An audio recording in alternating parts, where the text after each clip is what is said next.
Olá pessoal, estamos começando mais um programa Saúde em Foco e o assunto de hoje, escolhido por vocês, é psicologia. Quem conversa conosco é a psicóloga Elaine Cúnico. A Elaine é psicóloga lá no Hospital São Vicente. Eu queria, antes de conversar com a Elaine, mandar um abraço para minha amiga técnica de enfermagem, para Maria Mendes. A Maria me escreveu uma carta linda, contando toda a sua história de técnica de enfermagem, a sua história de vida. A Maria teve uma doença infecciosa, pegou uma infecção hospitalar, identificou essa doença, se tratou, se curou, graças a Deus, e hoje ela fala que faz mais prevenção de infecção ainda porque viveu a infecção na pele. Maria, um abraço, muito obrigado pela tua carta e por você nos acompanhar aqui no programa Saúde em Foco. Já já eu volto para conversar com a psicóloga Elaine.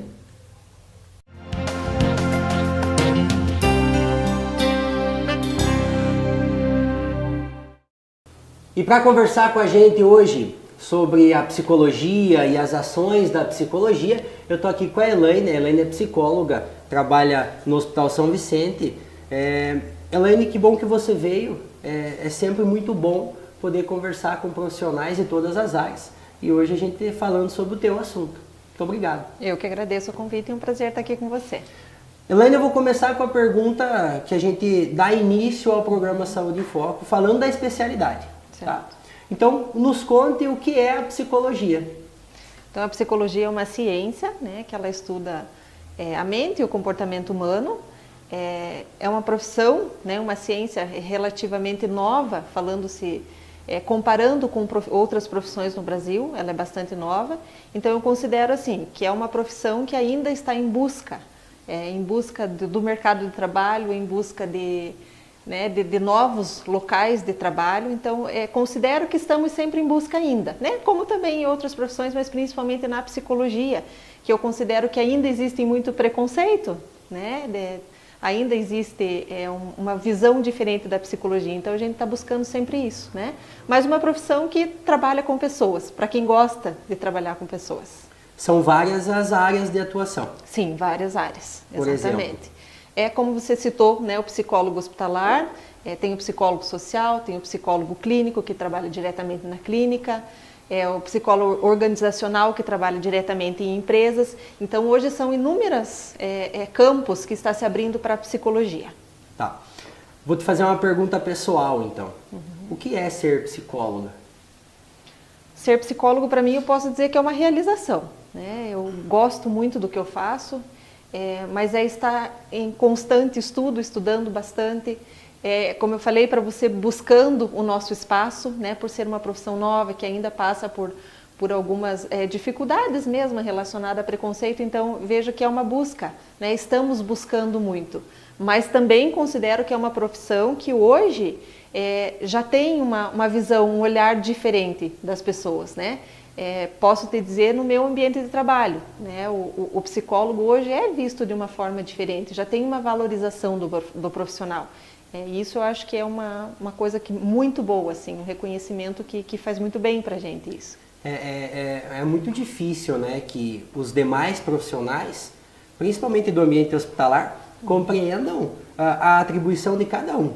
E a gente que trabalha no ambiente hospitalar sabe o quão é importante toda a equipe multiprofissional, né? E deve ser muito difícil trabalhar, porque acredito que o psicólogo, ele tem na sua atribuição a questão da dor, principalmente no ambiente hospitalar, da dor, da angústia, da aflição, e que também passa por essas situações, às vezes, ao se deparar com situações tristes, né? Então, essa mensagem de valorização que o Saúde em Foco vem para tentar dar a todas as especialidades, é também para a psicologia, em relação a esse preconceito que você falou.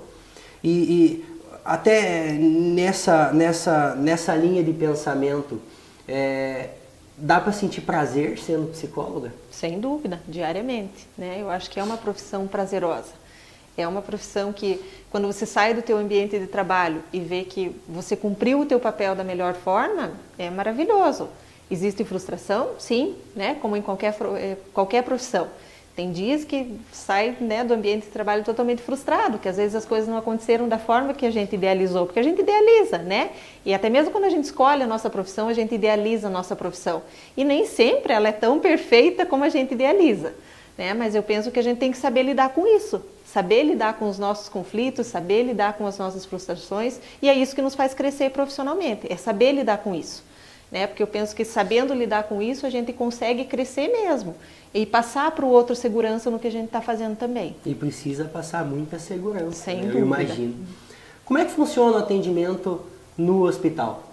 A abordagem hospitalar? Então, assim, o psicólogo hospitalar, eles têm algumas características que diferem um pouco, né, do profissional que trabalha em clínica. O porquê? Porque o psicólogo no hospital, primeiro que ele está trabalhando diretamente com o sofrimento, né? Então, é um profissional que tem que trabalhar, é uma psicoterapia mais breve, como a gente fala. É trabalhar o conflito que ele está vivenciando naquele momento. Porque não tem como nós não temos tempo hábil de trabalhar diversas, às vezes, questões que a gente precisa trabalhar com aquela pessoa, né? Nós temos que focar. O que está incomodando hoje? Nós temos poucos dias, às vezes o paciente vem, fica internado 1 dia, 2 dias, são poucos dias que nós temos para trabalhar. Então a gente foca no que está incomodando naquele momento e é assim que a gente trabalha. É algo mais breve mesmo. É um paciente submetido às vezes a procedimento cirúrgico que está naquela aflição do pré-operatório ou no pós-operatório. Acho que são todos os pacientes em toda a clínica, em toda a doença, que merece essa atenção psicológica, né? Eu imagino que o simples fato de estar dentro do hospital coloca o psicológico do paciente, abala o psicológico do paciente. O ambiente hospitalar é um ambiente estressante, né? Como a gente acabou de falar, é um ambiente onde tem muito sofrimento. Então, a partir do momento que você entra no ambiente do hospital, já te gera sofrimento, porque você está deixando as tuas coisas lá fora, você está deixando a tua família, às vezes está deixando os teus filhos, o teu esposo, seja quem for, né?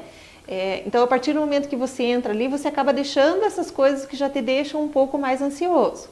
Além disso, dependendo do que você vai enfrentar lá, ou seja, uma cirurgia, né, ou seja, um diagnóstico, então é muita coisa que envolve. E esse sofrimento que acaba gerando, essa angústia, essa ansiedade, é nisso que tem que ser focado naquele momento. Né? Vamos resolver tudo de forma nenhuma, mas deixar um pouco mais leve toda aquela angústia que o paciente, a partir do momento que entra ali, está levando junto com ele. E mais uma vez eu enfatizo a nossa necessidade enquanto enfermeiro, pensando na nossa atribuição dentro do hospital, a nossa necessidade do trabalho psicólogo, ao nosso lado trabalhando em parceria, né? Eu acho que vale a pena enfatizar a todos os profissionais, não só os enfermeiros, mas a todos, a importância desse profissional que eu posso dizer que cuida da mente, posso dizer isso? Sim. Bom, vamos especificar alguns itens aí dessa nossa conversa. Seria como se fossem algumas provocações.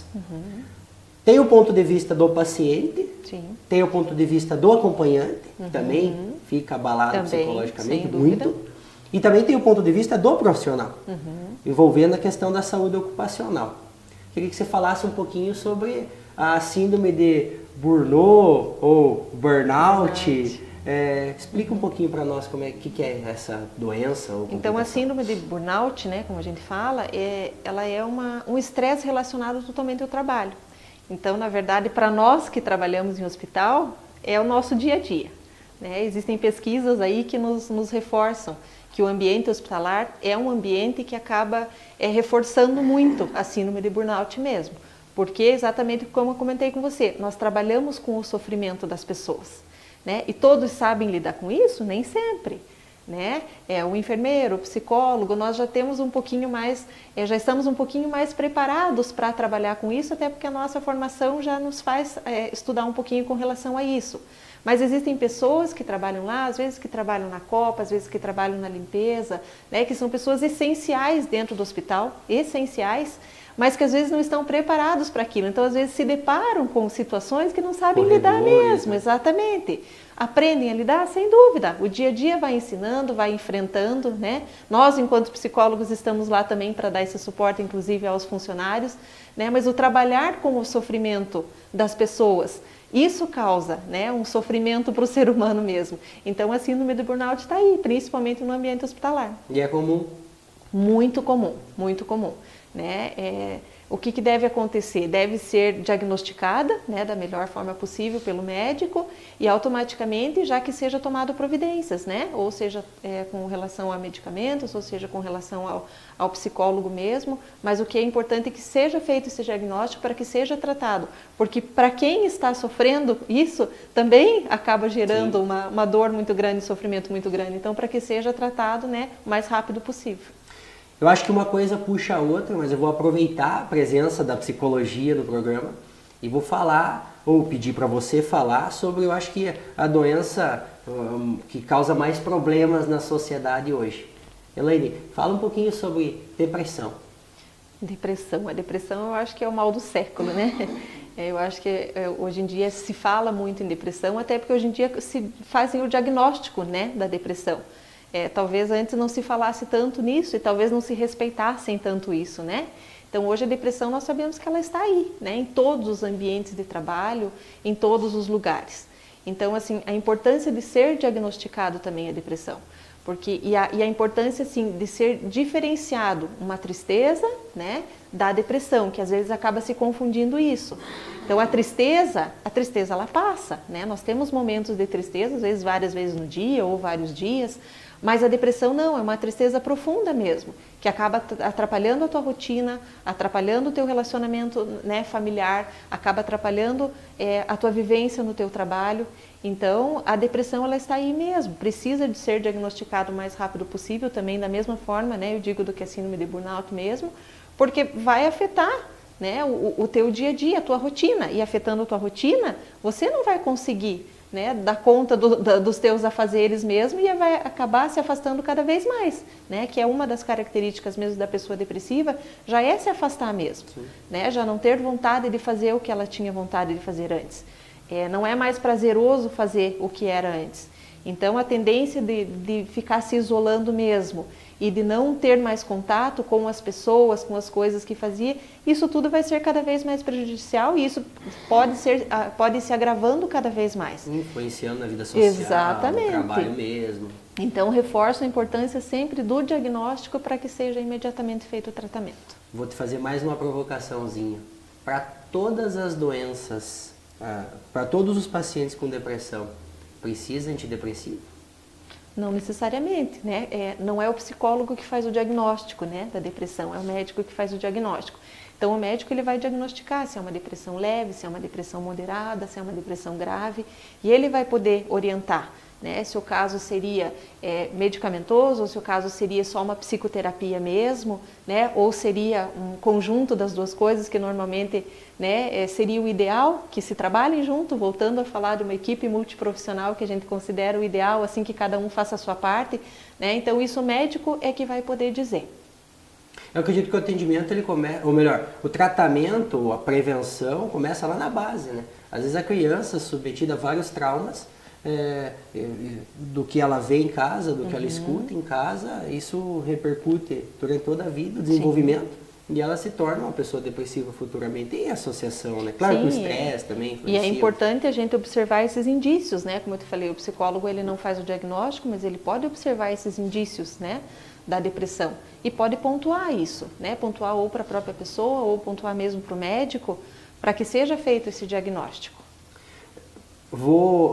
Ainda seguindo essa linha de pensamento e quem sabe misturando vários assuntos, o que você acha da palavra humanização? Fundamental, fundamental. Principalmente ali no nosso ambiente de trabalho, que é o que a gente está falando nesse momento, né? Eu vejo que a humanização ela faz a diferença, né? Dentro do ambiente hospitalar. É olhar o paciente de uma forma bem individual mesmo, de uma forma individualizada. A partir do momento que eles entram ali, nós não podemos tratá-los como todos iguais, né? Eu acho que cada um tem a sua subjetividade e isso deve ser respeitado. Então a humanização eu penso que é fundamental. E devemos, né, estar sempre lembrando disso. Eu sei que às vezes a nossa rotina, a correria do dia a dia, às vezes não permite que a gente esteja sempre focado nisso. Mas eu vejo quanto que é importante. Volto a falar da equipe multiprofissional. Às vezes um profissional não observou, né, o que poderia ser feito para aliviar aquele sofrimento, aquela angústia, o outro profissional pode pontuar, vamos fazer algo diferente, vamos tentar isso, vamos tentar aquilo. Isso é humanização, é um trabalho em conjunto, é cada um fazer a sua parte bem feita. Eu acho que dessa forma a gente consegue identificar o que a gente pode estar melhorando. Um olhar para o paciente e um olhar para o colega. Sem dúvida.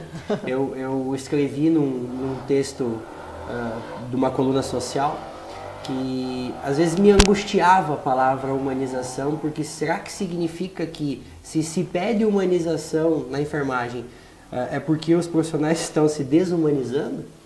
Mas, por um lado, a gente vê a importância da humanização, mas você vai concordar comigo, por outro lado, a gente vê muitos profissionais que não, né, o descaso, às vezes trata mal o paciente. A gente sabe que existe isso, mas aí acho que vem a primeira pergunta sobre a sobrecarga, sobre a falta de valorização, sobre o burnout, né? Eu não sei se você concorda com essa questão da desumanização, mas compreendo essa importância de humanizar profissionais, mas eu vejo que às vezes até a falta de tempo, né? Um profissional, às vezes um profissional médico chega até o hospital, tem quantos pacientes para ele ver, né? É muito rápido, então às vezes acaba deixando passar alguma coisa. Volto a falar da importância da equipe, né? Chamar ali um pouquinho, vamos trabalhar isso. Então eu acho que é importante ter uma equipe que esteja trabalhando em conjunto. Eu acho que isso ajuda muito, porque eu penso que a humanização é fundamental, sim. Né? Então temos que brigar por isso, temos que lutar por isso. Entendo quando você fala, né, que às vezes até a correria do dia a dia acaba atrapalhando. Mas eu vejo assim, o pouco que você faz, como eu falei, perfeição a gente não vai chegar. Mas o pouco que a gente faça faz a diferença para aquele paciente que está ali. Sim. Né? Eu costumo enfatizar que vale a pena você fazer aquilo que você gosta. Sem dúvida. O fato de você trabalhar naquilo que te dá prazer, te faz fazer bem, mesmo com dificuldades, sobrecargas, que é aquilo que você falou no começo, quando eu te perguntei se valeria a pena, se vale a pena ser psicólogo. Vamos mudar de assunto? Vamos. Voltando, né? Estamos falando de hospital, a gente fala de tudo, mas doação de órgãos.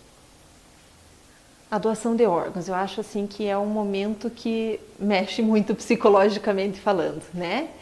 A partir do momento que aquele paciente recebe um diagnóstico de uma morte encefálica, para a família aquilo é algo muito chocante e algo que mexe muito, né? Primeiro porque vai ter que ser a família que vai ter que tomar uma decisão pelo paciente. Isso eu acho que é uma coisa muito difícil, uma coisa que mexe muito, né? É uma responsabilidade muito grande, é o pensar pelo outro, é responder pelo outro. Então isso é muito difícil. Às vezes a família nunca falou com o paciente a respeito disso e precisa tomar uma decisão. Então é um momento que precisa de um suporte de todos os profissionais, né? Do médico, do enfermeiro, do psicólogo, do serviço social. Precisa estar todo mundo junto ali nesse momento para que isso seja trabalhado da melhor forma possível. Né? Então essa família precisa ser abordada, precisa para que seja tirado todos os... Né? Tudo que eles demonstrarem de dificuldade, tudo que eles demonstrarem de dúvida, é o momento para que cada profissional atue, cada profissional faça a sua parte, reconheça o limite do outro, eu posso ir até aqui, eu posso ir até aqui, mas fazer um trabalho a contento assim. E quando eu digo um trabalho bem feito, um trabalho a contento, não necessariamente que no final disso tudo seja positivo, de forma nenhuma. Né? O que é o nosso objetivo? Que essa família saia dali do hospital com uma segurança na decisão que ela tomou. Pelo sim ou pelo não. Pelo sim ou pelo não. Mas que ela saia segura, que ela saia tranquila, que a decisão tomada foi a melhor. Que ela tenha conseguido tirar todas as dúvidas que ela tem. Né? A dor da perda, isso vai ter que aprender a lidar com isso. Né? Mas que a decisão deixe isso mais leve. Então eu acho muito importante. Então na doação de órgãos, a equipe multiprofissional, fundamental novamente. E como que seria uma abordagem adequada nesse caso? Às vezes eu fico angustiado, você sabe que é uma opinião particular minha, a dor que o paciente, que o familiar está sentindo. Sim. Naquele momento chega alguém e, putz, você quer doar os órgãos da minha mãe? Eu não sei, eu tô sofrendo a dor da perda. Eu acho, eu não sei se você concorda, que era melhor então, de alguma forma, estabelecer uma educação em saúde, que a população soubesse mais sobre a existência de comissões que fazem captação de órgãos, como tem no Hospital São Vicente, e que essas famílias, sabendo disso, através da educação em saúde, aí sim manifestassem por parte da família o interesse de doar. Mas não sei qual seria a melhor abordagem. Primeira coisa que eu penso, assim, que ainda falta, né, falta mídia, né, precisa ser falado mais nisso, né, isso ainda não é falado da forma que se deveria ser falado, né, tanto é que muitas famílias nem comentam com as suas famílias qual que é a sua decisão, e muitos nem sabem que a decisão acaba sendo da família mesmo, né, então eu acho que primeiro é o investimento nisso, né, em falar sobre, que a mídia atue sobre isso, né, em segundo momento, a partir do momento que se tem o diagnóstico, eu penso que o cuidado para se tratar sobre isso, né? Porque como você falou, é um momento de muita dor. Então, quando você vai mexer com uma pessoa no momento de muita dor, você pode potencializar essa dor. Então, esse cuidado, tudo que é novo gera mais ansiedade e mais angústia. Então, eu penso que as coisas devem ser, a gente deve agir de uma forma mais lenta, mais devagar, né? Que sejam seguidos todos os protocolos mesmo. Que comece lá a partir do momento que existe uma suspeita de uma morte encefálica, que isso já seja falado com a família. No segundo momento, sobre todo o protocolo a ser seguido, a todos os exames, que a família fique sabendo a cada exame que tenha sido feito. Isso acaba preparando a família para uma decisão e para até mesmo para receber, né, a notícia. É isso mesmo, ocorreu uma morte encefálica. Aí sim se tratar, né, do assunto da doação. Então, dá um tempo para essa família. E a partir do momento mesmo que você fale com a família, que seja feita essa abordagem, essa entrevista com a família, que a equipe multiprofissional faça essa entrevista, que também seja dado um tempo para a família. A família também precisa de um tempo. Precisa de um tempo para refletir, precisa de um tempo, às vezes, para conversar com outros familiares, para trocar uma ideia com outras pessoas, né? O momento que é colocado tudo isso, às vezes choca muito. Então, a gente precisa de tempo. Então, dar esse tempo para a família.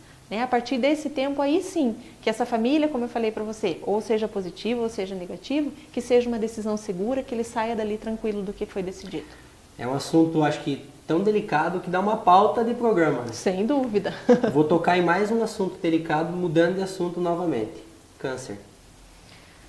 Câncer é uma doença que mexe muito com o psicológico também, sem sombra de dúvida, né?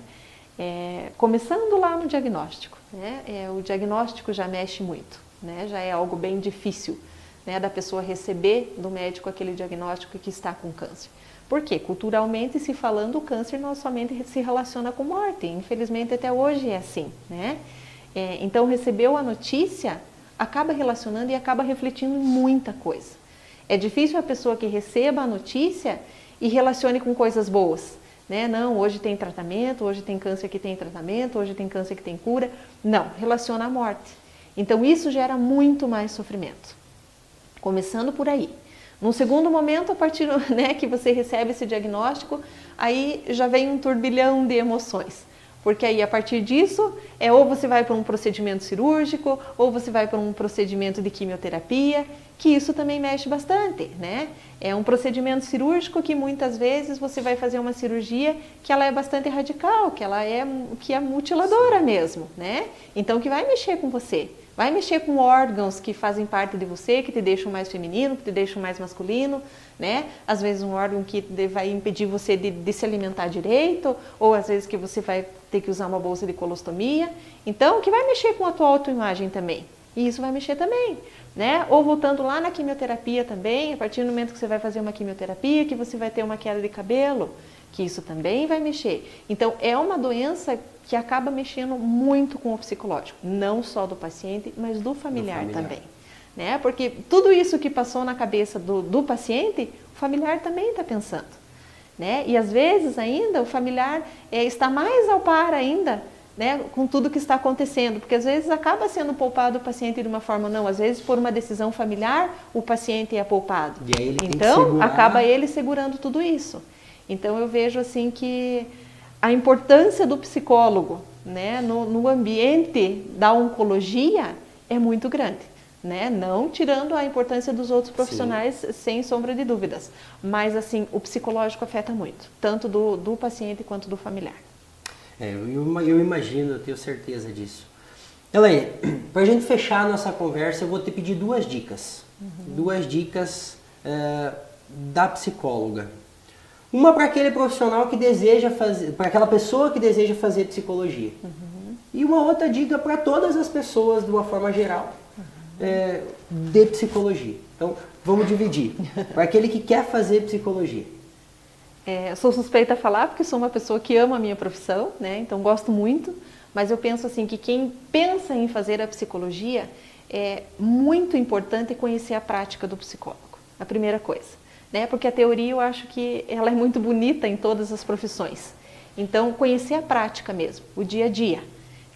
Se for possível até fazer entrevistas, ir a campo mesmo, conhecer um pouquinho do dia a dia do psicólogo. Eu acho que isso fortalece muito assim, a decisão mesmo, se é isso mesmo que eu quero fazer. Né? Eu acho que a partir do momento que a pessoa toma uma decisão e que sabe que é aquilo mesmo, com certeza vai ser um bom profissional. Mas que se permita ter esse tempo assim, de buscar um pouco mais, que não fique só na teoria, mas e sim na prática. Para fazer a escolha certa. Sem dúvida. E a dica para todos os nossos telespectadores, sei lá, em relação à saúde mental. Eu penso assim, cuidar da gente um pouquinho, né? Dar um pouco de tempo para a gente. Voltando um pouquinho ao que a gente fala, a nossa rotina hoje, a nossa correria, não permite a gente ter um olhar para a gente mesmo, né? Então a gente precisa disso. Tomar um pouquinho de cuidado com a nossa rotina, com a nossa correria, porque a gente acaba deixando um pouquinho de lado a família, né? E se dedicando tanto ao trabalho que a gente acaba deixando de lado. E deixando de lado coisas que nos dão prazer. Então a minha dica é essa. Vivemos em função de prazer, né? Então vamos buscar, vamos dar tempo para nós poder usufruir de tudo isso. Porque eu penso que a vida é muito curta para a gente deixar isso tudo passar. Acho que você fechou o programa da melhor forma possível. Eu só tenho a te agradecer em nome do programa Saúde em Foco. Obrigado pelas tuas palavras. Obrigado por você contribuir em alguns assuntos, dúvidas que os nossos telespectadores nos questionaram. E teríamos muito mais assunto para conversar, dúvida. E eu sei que temos, mas muito obrigado. Eu que agradeço, como eu falei para você, foi um prazer imenso, né? E é um prazer trabalhar com você diariamente. Aproveito esse momento para dizer que aprendo muito, né? Isso não é só aqui que eu estou falando, eu falo no dia a dia. Então, assim, tenho um carinho muito especial mesmo e desejo que teu programa tenha muito sucesso, que você consiga trazer muitos profissionais mesmo, que eu acho que é fundamental a gente conhecer um pouquinho de cada um. Então, de coração, meu agradecimento. Muito obrigado.